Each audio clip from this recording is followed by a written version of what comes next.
Do you sit at a desk all day, hunched over a computer? Do you have upper back and neck pain? Is your low back always sore and achy? Are you constantly getting injured when you work out? Then you need to start foam rolling. Hi guys, welcome to my foam rolling course. I developed this course to help alleviate those common areas of tightness we all have because we sit at a desk for 9 hours a day, hunched over a computer typing.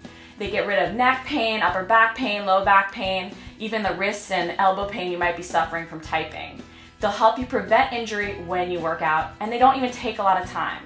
There's 33 different ways in this course to roll out from head to toe, and they target those common areas of tightness that we all have so that you can get rid of those aches and pains. If you don't have trigger point tools like a grid or a rumble roller or even some of the fancy little rollers and balls, you can use stuff you have around the house. I've used a tennis ball, dog toys, even a rolling pin. And I'll show you how to use all those to get those common areas of tightness loose and ready to work out. Enjoy!